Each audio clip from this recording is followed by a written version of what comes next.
My name is Jenny. David. Lila. Laurel. Jen. Lisa. Dino. Ari. Kyle. I was a Jehovah's Witness. Jehovah's Witness. FLDS. In the Amish church. The chosen people. I was a Scientologist. I grew up a Mooney, a member of the Unification Church. 2x2. And I am Shunned. shunned. Shunned.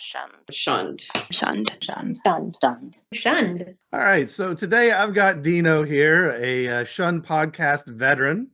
Dino told his story on episode 90, and his whole family is featured on episode 146.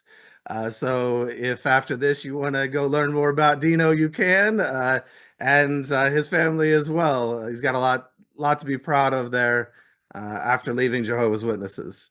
And one of the things that Dino had shared with me and that he's kind of coming on to talk about today is that Dino is involved in another type of activism, or Dino kind of took it upon himself to do a thing.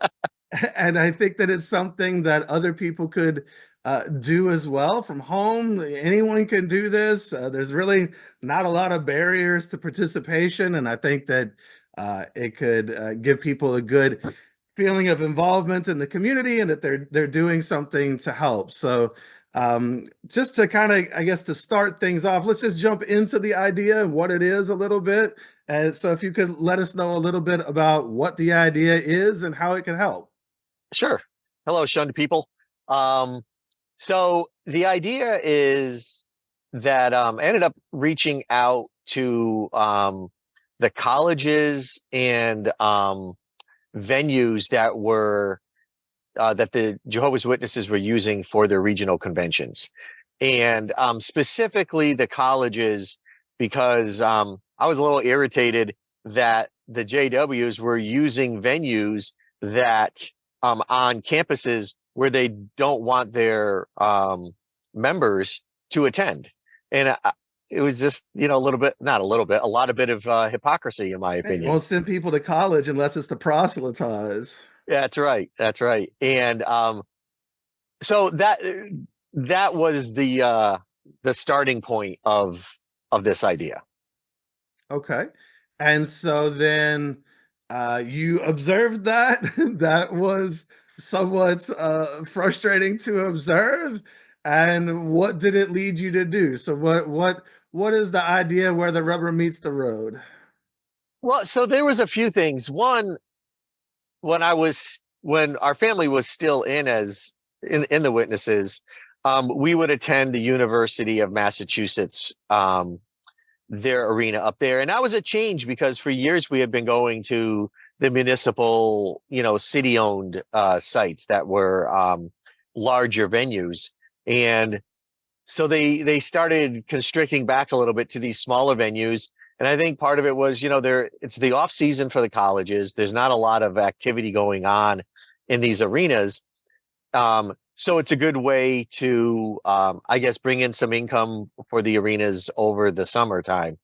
It also kind of tipped me off that maybe they didn't have quite as many people attending anymore, but that's a whole nother thing. Sure. So then where we would have been going got moved to the University of Rhode Island, and my sister-in-law actually works for the on campus in one of the departments. So I asked her, what is do you have any insight as far as like management and what they think about this? How do you go about renting this space? All these different things. And she really didn't have any idea. That's not her. But she gave me the email addresses. She's like, oh, if you want to reach out. And so she was also raised as a witness. So it irritated her too that they were using the venue. So she got me the email addresses for like the president and the some higher ups, assistant vice president and assistants to, and this was in I believe this all came about in 2019. So it was like on a winter morning on a Sunday. And I crafted a really quick email and sent it off and never heard anything. I don't know what I was expecting. Like, oh yeah, they're going to immediately cancel him and, kick him out Well, of their hey, I venue. mean, Dino let him know, right? I did let him know. So they should instantly cancel. Instantly cancel. Dino has spoken. So, and that was it. That at that point in time. And then 2020 hit, COVID. So 2 years of no conventions. So it was kind of a moot point then. But then 2022, they went back and yeah, I got irritated again about this. So I sent an email again and tried to find other people to send this email to. And but again, it wasn't really thought out and it wasn't fully flushed out. But everything's a baby step. And then in late 2022, I'm like, all right, I want to do something that's a little more a little more thought out, a little more organized. So I did a better email that time and spent a lot of time crafting it and pulling in clips from jw.org, pulling in Watchtower articles that brought in the hypocrisy of this group is not only anti-education, they're anti-LGBTQ plus, they're anti, politically involvement. They're very anti upper education. All the things that your campus stands for, that you try to teach and instill and put into the young minds at these universities, they're against all these things. And to me, it's just seemed, I don't understand why you're giving them a platform to continue to spread these ideals and these ideas. And if I remember correctly, I might have gotten one email back from somebody in upper administration, maybe an assistant. But I also sent it to the event management company, because these venues aren't managed by the university themselves. They subcontract that out to an event management company. But very little traction still. And then I reached deeper and found out, all right, well, so they're using the University of Rhode Island, but also like two different arenas in the University of Massachusetts state college system. So I got it out to more people, and still really nothing. And then I was chatting with my daughter, who was still in college at the time, and then said, all right, Lexi, this is what I'm trying to do. What advice do you have for me? And she's like, oh, Dad, you're going about this all wrong. She's like, I'm not saying you shouldn't contact those people, but what drives the campuses is the student body. And that was the key. Then I started looking up all these different clubs that were on campus, whether it was an LGBTQ plus, young Democrat or Democrats of America club, or all these different types of clubs. And that's where I started getting some traction, because these clubs are not all about having their campus used to spread these ideals that don't match up with their view of the world. And so it was actually if I can remember, like the Young Socialist Democratic Club, on campus, that was like, oh my goodness, we did not know about this, had no idea this was happening in our campus. And then they started giving a lot of pushback on campus. And I'm not saying it's cause and effect, because I have no idea. But in 2024, the JWs did not use the University of Rhode Island for their assembly. So, or their convention. I have no idea if that's what did it, or if they just decided to move it to a larger municipal venue in Bridgeport, Connecticut. But that's the roots of it. And it's using their own words to show these campuses that they are not in favor of what you're doing. They're not aligned with, what you're trying to educate our young people with, or for. It's just, And so, and these are public, unlike the municipal venues, these are public entities. They're funded by the states, they're not private colleges. So it's like, I think there should be, just for whatever, holding them to a little bit of accountability for using these venues for a more positive message than the cult. Yeah, it's interesting to watch Jehovah's Witnesses use these state-funded institutions of education at times, because I mean, not only would they would not participate, right? So they wouldn't. It'd be like Jehovah's Witnesses hosting a convention inside some church venue. That's just so Yeah. weird, right? That's not. They stand against those things. They would discourage participation in those things. They uh, see those things as ruination for the world, and uh, it's interesting to see a place that is supposed to be about freedom of learning, right? Free educate. These people can go there and discuss thoughts and ideas and such, and they're inviting in a group that is against Against the that. free exchange of ideas and feelings and whatever, and that is actually standing diametrically opposed to what most universities stand for.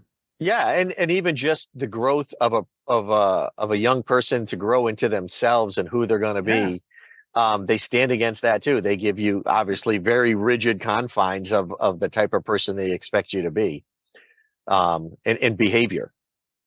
And in the things that you would hear while you're on campus with other witnesses, they would just denigrate the whole idea of higher education, similar mhm, to things that we used to say when we were out in field service about the public. absolutely. And Jehovah's Witnesses gaslight a lot around this topic too, because they'll say, well, we have doctors and lawyers who are Jehovah's Witnesses. Well, yeah, but they were doctors and lawyers before they became Jehovah's Witnesses, or they were at Bethel or something, Yeah, and right. And you all needed a doctor or a lawyer, so you picked some bright person, and then it was okay to use the systems that be for your own benefit. But for the individual members' benefit or for society at large's benefit, no, that would not be acceptable. So it's awful to see them there. I know when I've gone out with my carts, I'll see them sometimes on the University of Louisville's campus, and of course I'll set up there, and they usually leave. But it's awful to see them there. And so what you're advocating then is we can write letters or send emails yeah, to not only the administrators of such, whether they be event centers or campuses, but also the clubs and organizations that are affiliated and that are student led. uh, they may have something to say about this too. This is their environment, this is their ecosystem, and so giving yeah. them the information to make an educated decision as to who they want and what they want in their environment. Yeah, and I was like, so in my case, how do you find those people? So how do you Yeah. find those clubs and those groups? And most colleges or universities will have a list of clubs on their website that are associated with the campus. So then through that search, um, you can find obviously, and sometimes, playing one against the other, it could be the young, it could be the young Christian club on campus that doesn't align with what with what the witnesses doctrine is. I didn't care. I'm like, I'm going to throw this out there to as many people as possible, as many groups as possible, because you never know where you're going to get your traction from. And so in that, drop down of club venues or clubs listed, they will have contact information. And it's not always an email. Sometimes it'll be another form of social media that you have to and I did that too. I'd send emails, but also I reached out to them through less Facebook. And again, this is what's helpful with having a Gen Z in the house. But through Instagram, and I'm trying to think if I did anything else besides Instagram. I don't think I reached out to them through TikTok because that's not probably a great venue for that that. doesn't sound like the appropriate venue. No, but Facebook and Instagram. I'm not on Twitter, so /X, so I didn't do anything with that. But Instagram got a little bit of traction. I was actually able to have some communication with the I think they're LGBTQ plus club. And if I believe my daughter may have also sent an email as a fellow student and fellow Gen Zer to the clubs as well.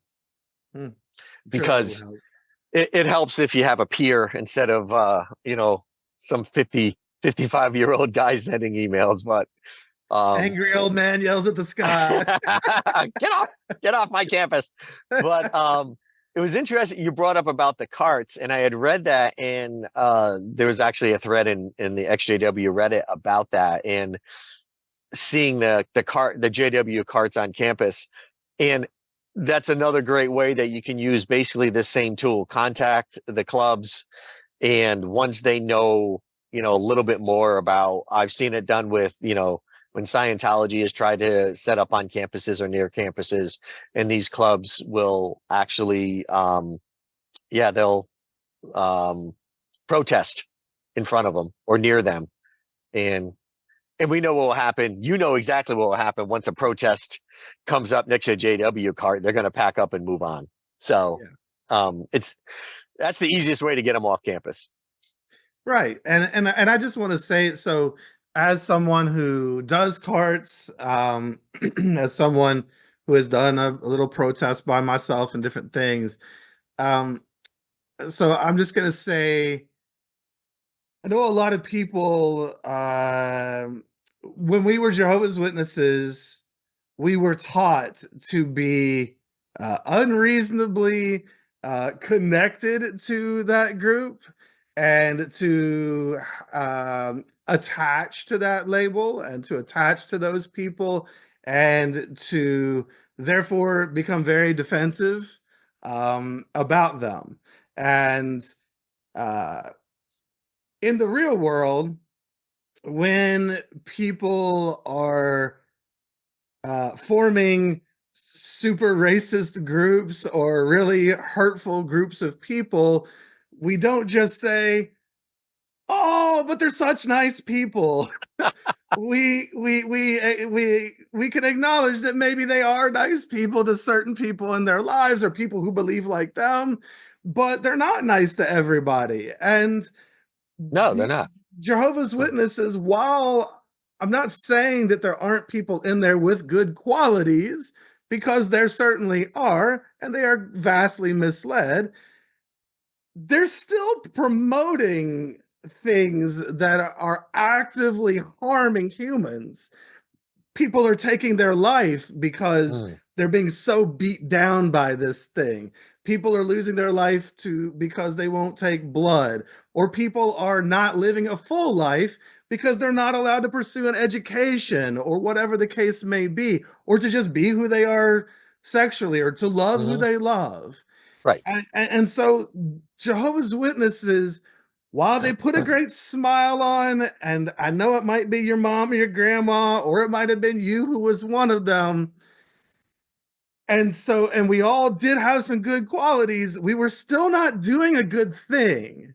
And we were involved in something very harmful. And so I get a lot of pushback, I get comments about things like this. Just leave them alone. They're nice people. You're playing in their persecution complex. But it's not all about them. No. The world doesn't revolve around them. And at some point, just like we would be outspoken if we saw someone else getting hurt by a group in our neighborhood, I would hope. This is a harmful group, and they do hurt a tremendous amount of people at scale. So yes. Doing something like this, it's not about Jehovah's Witnesses. It's about protecting the public from their harm. It's not, we've got to quit looking at just Jehovah's Witnesses and coddling them like they're precious. They're not precious. They'll shun you in a heartbeat and In a let you heartbeat. die, and they'll celebrate it if you all die at Armageddon, because then Yes. they get to go live in peace. They don't care about you. So at some point, to be able to have a voice and to protect the general public and developing minds who are trying to learn, or Yes. maybe vulnerable students who are here from another country or something, who may feel alone from getting sucked into this thing, it's important to have these kinds of discussions and to empower the people around them with the knowledge of who they're being around. Certainly. And not everybody wants to, set up a cart next to somebody else, or go down the DC and or Kingdom Hall crash, or picket in front of the memorial. Sure. But this is a great way where you can do this, basically at home. Um, and I waited. That last one, the last email came very fleshed out, because there was a lot of content that was coming out that time regarding, education, or the LGBTQ plus community, from their own words. So it was very easy, just to take in this information from other sources, and then put it all together, kind of collate it, and put it into that email that went out to these groups. And once you got the email set, then it was just a matter of forwarding it to whoever you needed to. But it also doesn't have to be done in one day. Like, this was over the course of, probably 3 months. But again, all from the comfort of my home. And but also knowing on the other end that it was coming from somebody that was a former member, I think pulls a little bit of weight as well for the people reading the email, that I'm just not some stranger with no familiarity with the organization. Absolutely. And I know you and I have talked about it off camera a little bit. What about timing of sending these things? Is this a good time to send them? You know, so originally I'm like, all right, so the convention's in whatever time over the summer, so maybe we want to send it out 3 months in advance. And I was like, well, no, and then I had to rethink that idea, because I'm like, well, they're probably never going to cancel somebody 3 months in advance. No. Because contracts and paid and things that I don't think there's ever. So the bottom line is, I don't think there's ever a bad time to do this. Whether you do it, and conventions happen in a different cycle all around the country and around, the world.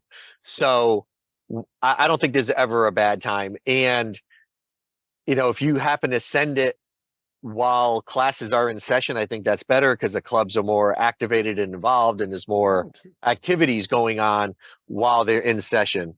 So that's the only thing I would probably suggest, that it goes while campuses are full of students. From the club side of things, administration is probably always going to have at least somebody there reading their stuff. So, like I said, I didn't get a lot of traction with administration that I know of, but I don't know what happened behind the scenes.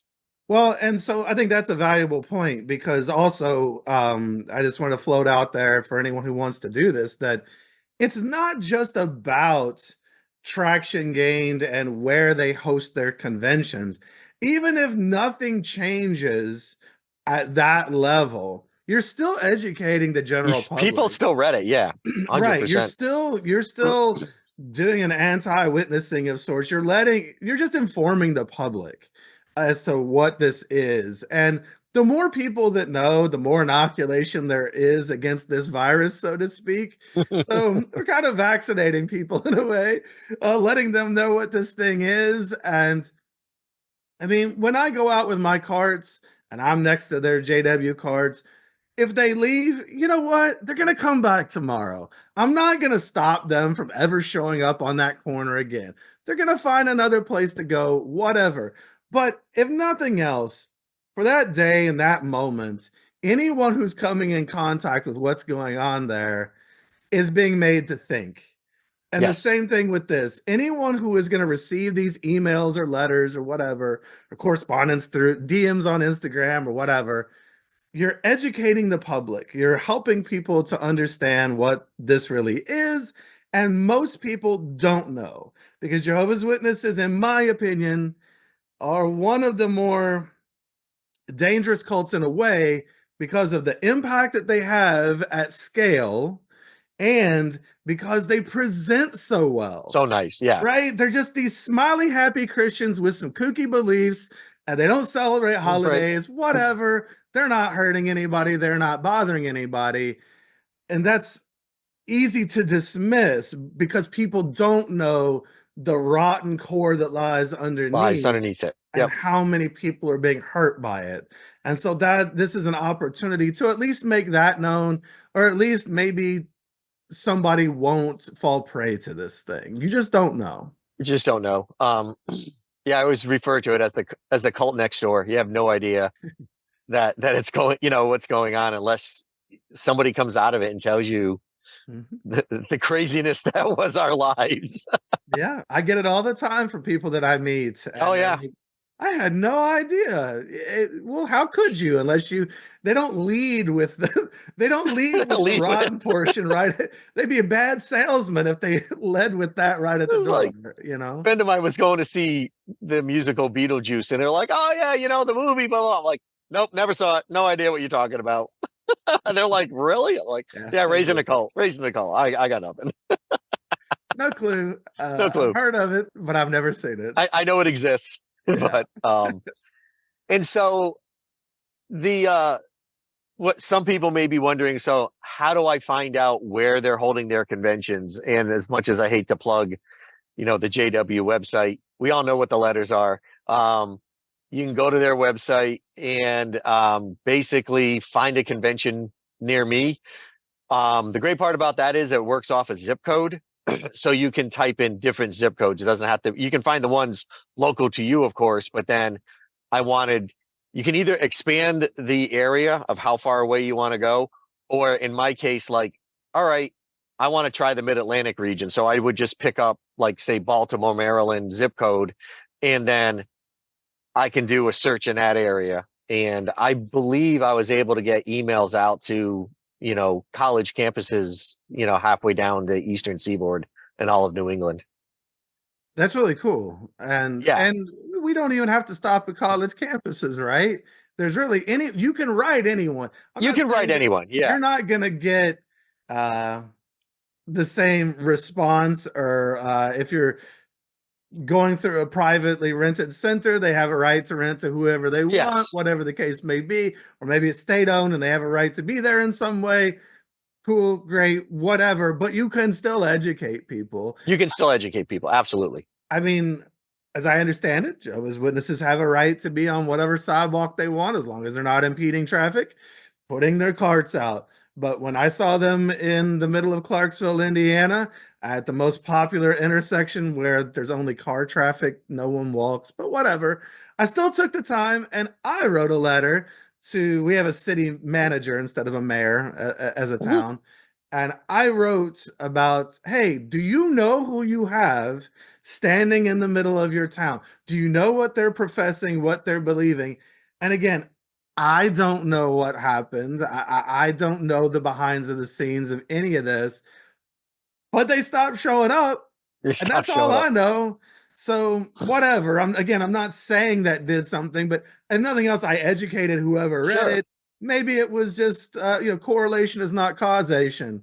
And so I don't know, but it doesn't hurt. And it could be causal to some sort of change somewhere along the line. Especially if it's a private business. And they're allowed to set up a cart in that case in front of a private business. That business owner may not know the tenets and the doctrines and the practices. So to educate them. And I've actually done that I don't see carts very often in my area. It's just we don't have a very big municipal area where they can set up. And the few times I have seen them, they've been on like an empty street corner. But if it's set up in front of a business, I let that business know. because it could impede, and I look at it from the standpoint of a business person, like, hey, this could be costing you business from people walking in, rather than, because I don't know if they would really care one way or the other about doctrinal issues, but if you can get to the pocketbooks of a business owner, they'll move somebody along pretty quick for that Oh, reason. sure. They may not want them standing right outside the Yeah. entrance and harassing their It's not customers. like they're helping the local sports team and setting up a table, or selling cookies for a cause. That's not what they're out there doing. So No, not at all. So then, letters.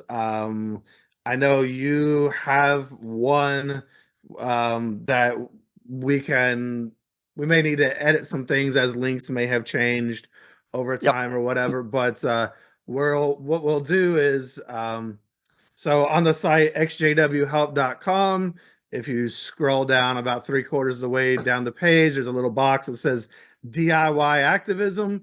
Click on that, and well, you'll see a lot of other ideas for things too, like the XJW cart and protests and such. But also, we'll include a sample letter that people could use, or a sample email that they could use, that they can copy and paste or download, and we'll have something there that they can send out just to help facilitate that or make that easier. People can edit, do whatever they want, of course, but just as some sure. inspiration, because it is sometimes hard to know where to start, right? Yeah. And I think that's key, as far as you don't know where to start, because I didn't know where to start with this either. And just because it hasn't been done before, you haven't heard a lot of other people doing the same thing, doesn't mean it's a bad idea. Mm-mm. And doesn't mean that you can't be an activist of one. You don't have to have a huge movement behind you. If you have an idea you know, for activism, or for getting your message out there, whether it's in this subject matter or in another subject matter, you're probably not alone. Just because you haven't seen it before doesn't mean that other people aren't thinking the same thing, or wouldn't be interested in doing the same type of activism. So you, you know, I always love the analogy, like, the best time to plant a tree was 20 years ago, but the second best time is today. So get started on activism today if you have an idea, and you never know, it could have legs. Well, Dino, I appreciate you coming on, sharing yet again with the shunned community. Well, I again, Mike, I appreciate you and everything you do. I believe it or not, I'm not going to name names, but this interview has been done before with another activist, another content creator. I don't know whatever happened to it because it never got released. So I appreciate getting this idea out to a larger audience. Thank you. Absolutely. It's my pleasure.